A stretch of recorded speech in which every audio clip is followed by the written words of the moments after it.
Himachal name plate विवाद पर जमकर सियासत हुई थी। इसके बाद मंत्री विक्रमादित्य को कांग्रेस हाईकमान की फटकार भी लगाई गई थी, लेकिन अब दुकानदारों ने वहां सनातनी नेम प्लेट लगानी शुरू कर दी है।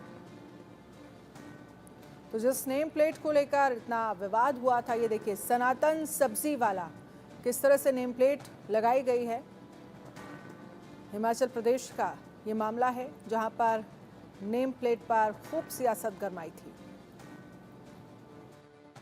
इस समय हम मौजूद है संजोली मस्जिद के पास, जहाँ पर देख सकते हैं कि पीछे यहाँ पर मस्जिद है। बीते दिन अगर हम बात करें, जिस तरीके से जो बालूगंज में एक मुस्लिम कमेटी की बैठक हुई जिसमें उन्होंने कहा कि हम मस्जिद को तोड़ने नहीं देंगे, हमें कोर्ट जाना पड़ा तो कोर्ट का सहारा लेंगे, सुप्रीम कोर्ट तक जाने की उन्होंने बात कही।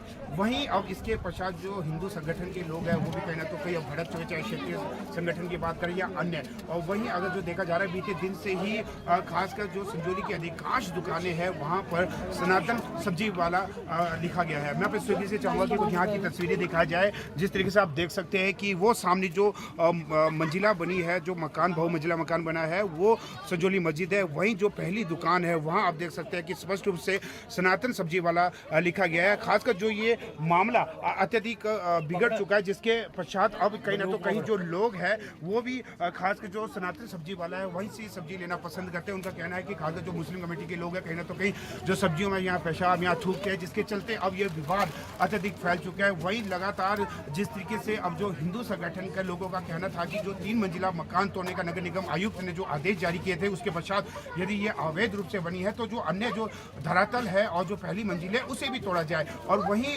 जो 11 सितंबर की अगर हम बात करें, यहाँ पर जिस तरीके से यहाँ पर उग्र आंदोलन किया गया था खासकर जो ढली और संजोली में, इसके पश्चात 12 सितंबर को जो वक्फ बोर्ड के अध्यक्ष है और साथ ही जो नमाम शहजाद जो कि इस मस्जिद के संचालक है, उन्होंने स्वयं नगर निगम आयुक्त के पास एक ज्ञापन दिया था जिसमें उन्होंने स्पष्ट रूप से कहा था या तो मस्जिद को सील किया जाए या फिर इसे तोड़ दिया जाए। लेकिन अब जिस तरीके से बीते दिन जो बालूगंज मस्जिद में जो बैठक हुई, उनका कहना है कि अब हम इस मस्जिद को तोड़ने नहीं देंगे, चाहे हमें सुप्रीम कोर्ट का सहारा लेना पड़े। इस समय हम मौजूद है संजोली चौक में, जहां पर जो संजोली मस्जिद विवाद है वो अत्यधिक फैल चुका है। अगर बीते दिन की बात करें तो जो मुस्लिम कमेटी की बालूगंज मस्जिद में एक बैठक हुई जिसमें उन्होंने स्पष्ट रूप से कहा है कि हम जो कोर्ट के दरवाजे खटकाएंगे, चाहे हमें सुप्रीम कोर्ट तक जाना पड़े। उससे पहले बात बताना चाहेंगे कि जो 11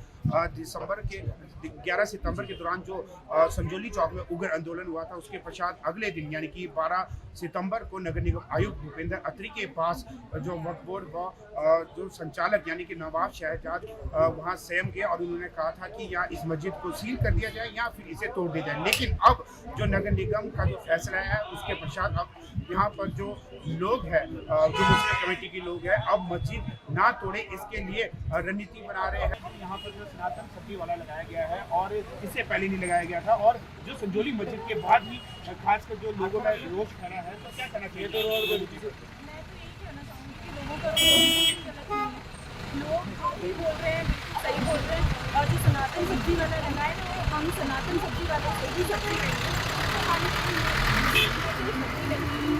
क्योंकि ये लोग बिल्कुल भी सही नहीं कर रहे। पहले इन्होंने खुद बोला था कि ये मस्जिद तोड़वाएंगे, अभी खुद भी अपनी ही बात से कर रहे हैं, तो ये कहीं की भी मतलब जायज़ बात नहीं है।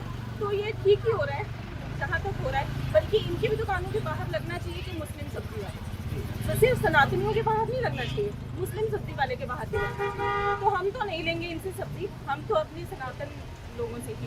अभी देखा जा रहा है उत्तर प्रदेश से सबसे पहले ये योगी आदित्यनाथ जो कि मुख्यमंत्री है, उन्होंने ये नियम लाया था। उसके पश्चात जो शहरी विकास मंत्री और लोक निर्माण मंत्री विक्रमादित्य सिंह ने भी कहा था कि लाइसेंस धारक और साथ ही फोटो और सब्जी के बाहर या खाने पीने की कोई भी चीज़, चाहे फास्ट फूड हो, ढाबा हो, उसके बाहर लगना चाहिए। तो क्या ये ठीक है? बिल्कुल सही है, ये बिल्कुल लगना चाहिए, क्योंकि जिस तरीके से ये सब्जियां बेचते हैं थूक लगा के, और ये गाजियाबाद में अभी आप देखो जूस वाले ने क्या कांड किया था, तो वो ये सही नहीं है। और ये हम बेवकूफ़, हम पहले तो सब्जी वाले और इनको मुस्लिमों और हिंदू की बात ही नहीं, हम ही बेवकूफ़ हैं जो हम इनसे सब इनको सर पे इनको हम सर्वाइव करवाने वाले ही हम लोग हैं।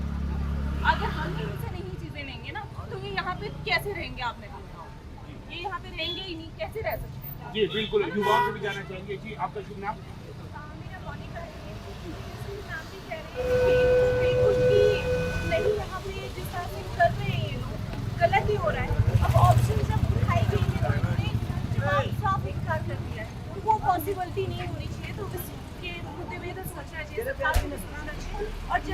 ही इसका डिस्ट्रीब्यूट जी, अगर देखा जाए तो दुकानदार को ये कहना है कि जो मुस्लिम कमेटी के लोग हैं इन्हें ये सब्जियां सस्ती देते हैं, फल सस्ती देते हैं, जो 100 की चीज 300 की जो हिंदुओं को दी जाती है, ऐसे में जो सनातन सब्जी वाला है वहाँ पर अधिक दाम होते हैं, क्या उसके बावजूद भी आप वहीं से लेना पसंद करोगे? बिल्कुल सनातन धर्म से ही लेना पसंद करेंगे, क्योंकि हम ही सनातन धर्म के जी। हैं। उनके पास कोई ऑप्शन नहीं है ना, वो तो सस्ते करेंगे ही, उनके पास कोई ऑप्शन नहीं है, उनको तो कस्टमर अपनी तरफ खींचना है। मेन चीज ये है कि उनको खींचना, उनके पास कोई जाना नहीं चाहता, और जो ये है कि जो थोड़े लालची लोग हैं वो जाएंगे ही जाएंगे, पर ये ठीक नहीं है। ये हम जैसे लोगों ने इनको सर पे चढ़ा के रखा है, तो अब उतारना मुश्किल है। जी बिल्कुल, जिस तरीके से लगातार स्थानीय लोगों से बातचीत करें, इनका कहना है कि चाहे सनातन सब्जी वाले की सब्जियाँ महंगी भी हो, हम उन्हीं से लेना पसंद करेंगे, क्योंकि जो मुस्लिम कम्युनिटी के लोग हैं कहीं ना तो कहीं जो सब्जी में जो मिलावट करते हैं, चाहे थूक फेंकते हैं या पेशाब करते हैं, तो ऐसे में मद्देनजर रखते हुए अब जो सनातन धर्म के लोग हैं वो जाग चुके हैं और वो सनातन धर्म जो सब्जी वाला है वहीं से सब्जी लेना पसंद करेंगे।